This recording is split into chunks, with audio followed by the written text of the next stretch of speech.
అన్ని ప్రజా సంఘాల తరఫున తగిన బుద్ధి చెప్పదనే పరిస్థితి ఆసనమైందనే విషయాన్ని సందర్భంగా తెలియపరుస్తా ఉన్నా. ఈ కార్యక్రమాన్ని చాలా చారిత్రాత్మకంగా ఇవాళ సిపిఎం తీసుకోవటం, రౌండ్ టేబుల్ సమావేశాలు ఏర్పాటు చేయటం ప్రజలకు ఉపయోగపడే కార్యక్రమం.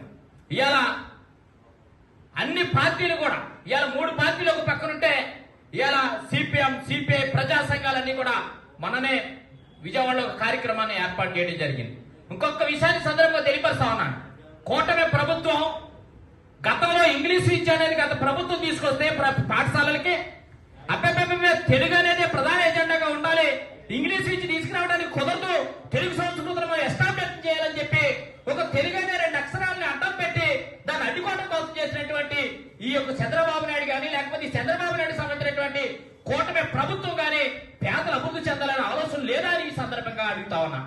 లేదు నిజంగా కనుక అదే తెలుగుని మీరు అదే తెలుగు సంస్కృతిని మీరు అవలంబించే విధంగా అయితే కనుక, అదే మీ పిల్లలు తెలుగులో చదివించే విధంగా అయితే మరి మీ పిల్లలు ఎక్కడ చదువుతా ఉన్నారు? మీకు సంబంధించినటువంటి మంత్రుల పిల్లలు ఎక్కడ చదువుతా ఉన్నారు?